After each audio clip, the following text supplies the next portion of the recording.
Welcome back everyone.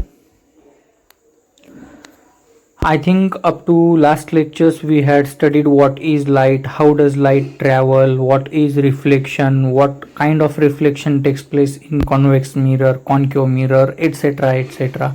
Also we studied about what are plane mirrors, how the image formation takes place and everything which we studied up to now. So friends, today we are going to start a new subtopic of our chapter light, and that is refraction. So the concept which we want to learn today, that is refraction. So refraction होता क्या है? Actually we know जब light travel करता है, मान लो कि एक सोर्स ऑफ लाइट है,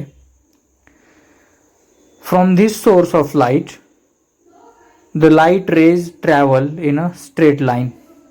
लाइट ट्रैवल करता है, ओके. तो ये जो लाइट ट्रैवल करता है, suppose let us consider that this light is travelling through an isotropic medium. मान लो कि हम ऐसी बात करते हैं कि this light is propagating in a straight line and when it is passing through that medium is isotropic. So where in that medium the light travels in a straight line, completely straight line में जा रहा है, okay, consider it.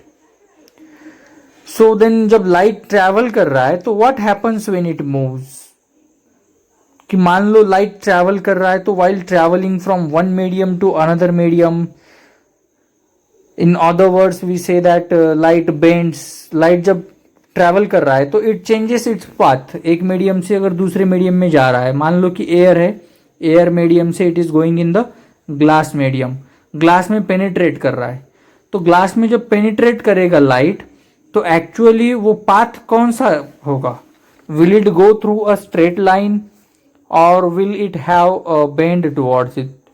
अगर इस तरह से straight line में जाता है, no, it doesn't happen. When it strikes on the interface या किसी और चीज पे या किसी तरह से ये मीडियम को चेंज करता है, at that time it never travels in a straight line. So though we can say that at that place the light deviates, हल्का सा पाथ में चेंज आता है उसके. the path of the light changes when the rays of light intersect or they penetrate from one medium to another medium. अभी ये glass medium है, light आया कहां से? एयर से आया, और पेनिट्रेट कहां पे हुआ? ग्लास मीडियम में हुआ. तो इट हैड अ डेविएशन. अभी यहां पे भी ग्लास से एयर में जब जाएगा तब it will change its path. It will not go in the direction which is being shown there. It may change its path, it may change its path. जो रेड से बताया जा रहा है that would be its actual deviation, deviating path है वो. और जो मैं ब्लू से डॉटेड बता रहा हूं that would be our expected one. लेकिन एक्सपेक्टेड स्ट्रेट लाइन में ट्रेवल नहीं करेगा, it would have a deviation which I have shown with the red one, okay. So now जब लाइट पेनिट्रेट कर रहा है, that is passing from one medium to other medium, तो वहां पे एक इंटरफेस होता है. What is interface? We can say that light bends at the interface. अभी इंटरफेस क्या है? So the interface is the place और it is a boundary which divides two mediums. मान लो कि रे ऑफ लाइट है और ये एयर मीडियम से ट्रैवल होके ग्लास मीडियम में जा रहा है. सो एयर और ग्लास का जो पॉइंट ऑफ कांटेक्ट है, पॉइंट ऑफ कांटेक्ट मतलब जहां पे एयर और ग्लास मीडियम दोनों एक दूसरे के टच में हैं, रेड मार्कर से बता रहा हूं, where they touch each other. दो मीडियम्स जहां पे एक दूसरे के कांटेक्ट में होते हैं, और let us say the dividing point of two mediums और boundary of two mediums, glass medium और एयर मीडियम की जो बाउंड्री लाइन होती है, उस बाउंड्री लाइन को हम बोलेंगे इंटरफेस, ओके.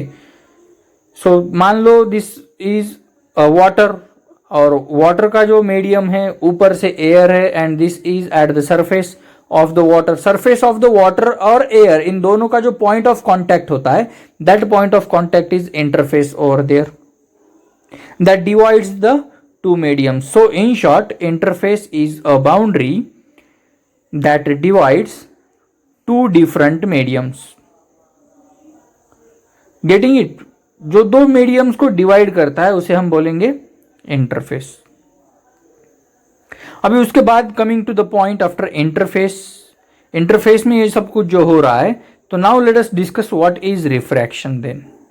अभी जब लाइट रे पेनिट्रेट करता है तो instead of passing straight it has a bend, ये थोड़ा सा बेंड होता है, हल्का सा वो क्या हो जाता है, बेंड हो जाता है। That bending of light is known as refraction.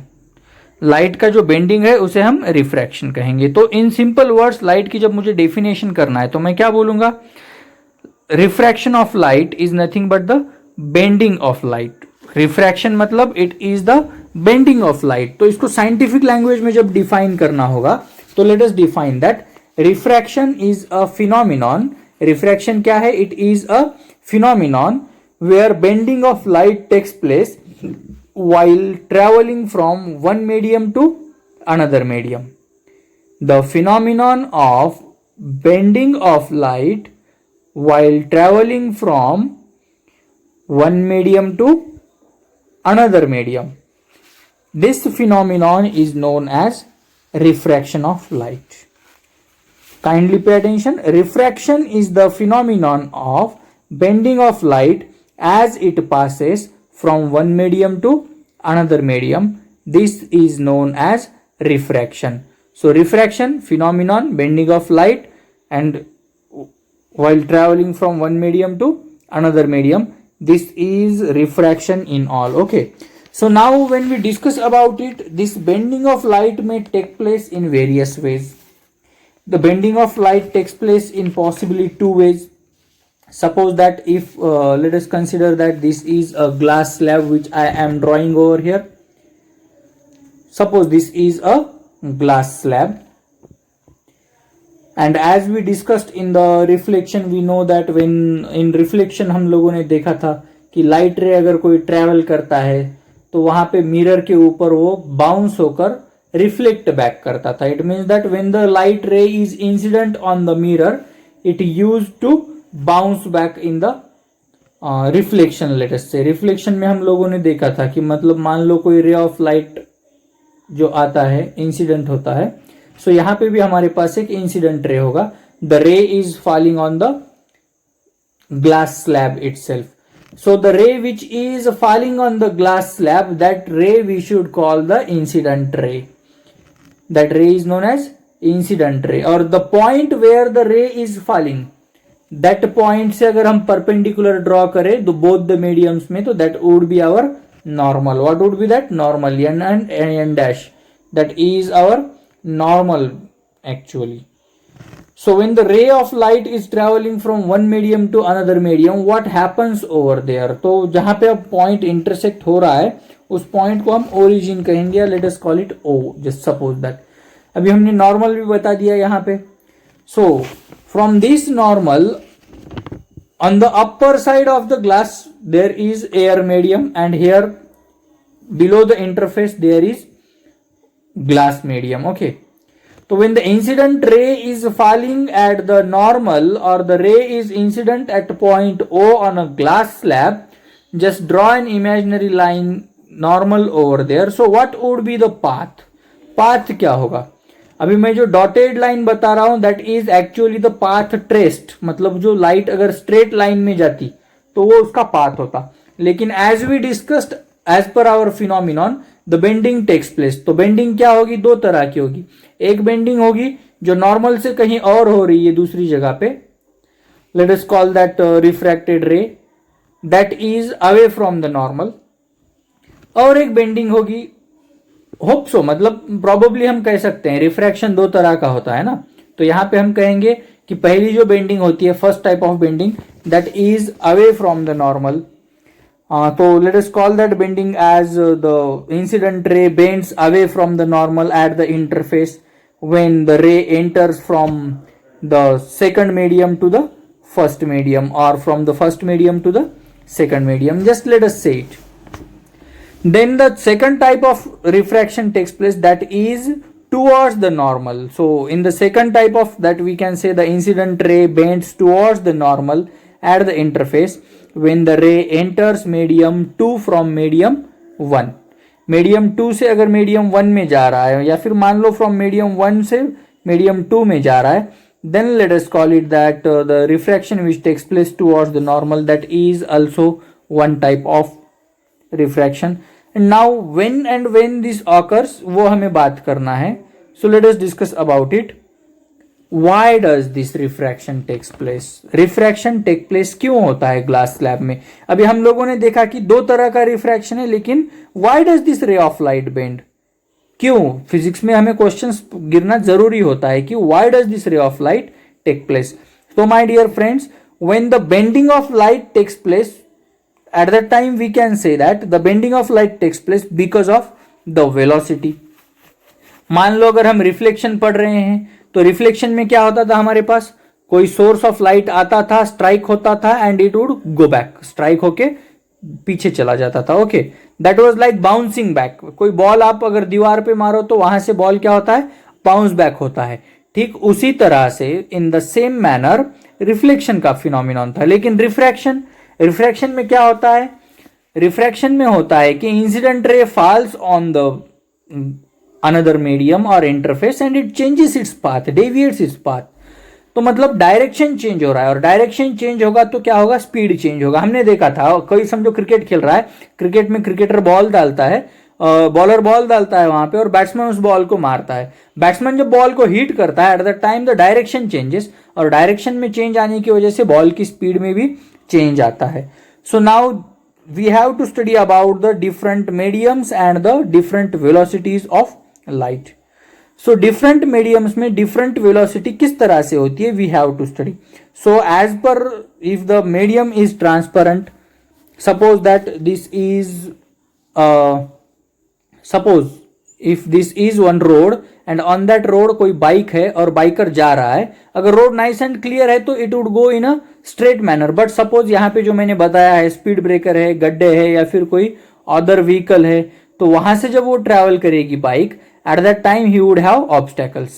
So now coming to the point, air. अभी एयर जब हमारा ट्रेवल करता है, it is at its highest speed when it is in vacuum. जब एयर वैक्यूम में होता है, जब लाइट एयर में होता है या वैक्यूम में होता है, it is at its highest speed. जब वाटर में लाइट ट्रेवल करता है, light rays travelling in the water medium, at that time they are at a moderate speed. उन लोगों का जो स्पीड होता है वाटर में मॉडरेट होता है, एवरेज होता है. सो let us say that in water the speed of light is moderate. Then about glass medium let us talk. Suppose the medium is of glass, it must be transparent glass. Okay, mirror नहीं, mirror one side coated होता है, glass completely transparent है. तो glass में it is lowest, the speed of light is lowest in glass when we are talking about the transparent mediums. Okay, so it depends upon the optical intensity, or let us say that the optical density decrease हो रहा है. Air का जो है तो that is in air the speed of light is 3 into 10⁸ metre per second in air, और let us say it in vacuum. Okay, but when we are talking about water, in water the speed of light is 2.25 into 10⁸ metre per second. मतलब water जो है, water में it is 2.25 into 10⁸ metre per second is the speed of light in water. So about the glass it is lowest, it is 2 into 10⁸ metre per second. When we are talking about glass it is lowest. The velocity of air we call it VA, velocity of water VW, and velocity of glass VG. So I can say that velocity of air is highest for the transparent mediums and velocity of glass is lowest for the transparent medium. We can see one thing, that the optical density is increasing. As per the optical density is increasing in air, water and glass, at that time the speed is getting decreased. The speed is getting decreased. Air का जो density है उससे ज्यादा water में होता है, water से ज्यादा डेंसिटी ग्लास में होता है, और due to the increase in density of air, water and glass respectively, तो हमें वहां पे दिखेगा speed of the light will decrease respectively. The speed of the light will be decreasing. तो अभी यहाँ पे हम बात करेंगे रेयरर मीडियम और डेंसर मीडियम की. रेयरर क्या होता है, जहां पे वेलोसिटी सबसे हाई है. About air, air is a rarer medium, वहां पे डेंसिटी सबसे कम है तो वेलोसिटी हाई होगी. And if the density is more, मतलब मटेरियल हमारा जो मीडियम है वो डेंसर होगा, तो वेलोसिटी क्या होगी वहां पे, डिक्रीज होगी. Rarer the medium velocity is highest. Rarer medium में वेलोसिटी हाईएस्ट होगी और डेंसर मीडियम में वेलोसिटी डिक्रीज होगी या वेलोसिटी वहां पे लोएस्ट होगी. Keep in mind this term. Okay. So now when we are talking about this, so we can say that the vacuum is an optically rarer medium as compared to air or glass. Water is optically rarer as compared to glass. मतलब अगर हम compare कर रहे हैं तो greatest कहां पे होगा? वैक्यूम में होगा. तो vacuum is optically rarer medium है और we can say rarest density होती है एयर में. So it is at highest level. Okay, ये क्या होगा वहां पे? At the highest peak point होगा. But when we are talking about change in the medium, अगर डेंसर की बजाय हम वहां पे कोई और मीडियम, मतलब रेयरर मीडियम के बजाय अगर डेंसर वाटर लेते हैं तो there would be a change in the velocity of light, and instead we are talking about the speed of light which is in glass, it would be the lowest. So we can say the speed of light is greatest in vacuum, but it is reduced in other mediums like water or glass. And let us say the speed of light reduces in glass or water due to the electric and magnetic potentials. So refraction is the phenomenon where bending of light takes place, and while traveling from one medium to other medium. Then about the speed of light, it is greatest in air, it is moderate in water, and it is lowest in glass itself. Okay, so this was all about the crux which we talked here about the rarer and denser mediums. The velocity is highest in rarer mediums and the velocity decreases as per the medium is denser, or the medium becomes denser, then the velocity goes on decreasing itself. Okay, so this was all about the refraction, and before the lectures we studied about reflection. So in the next upcoming topics we would be talking about what are rarer mediums and what are denser mediums, or when the light travels, how the rays travel to the normal when it goes from rarer to denser, and how the rays travel away from the normal when they enter from denser to rarer. Medium का role क्या होता है? If the medium is rarer and if the medium is denser, what happens? How does the light रे travel from to the normal or away from the normal?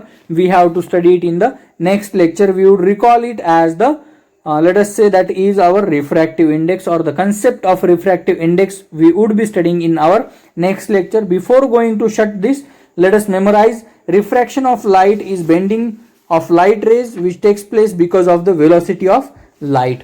Hope that you are clear with refraction. Let us study the remaining portion in tomorrow's lecture. Bye bye.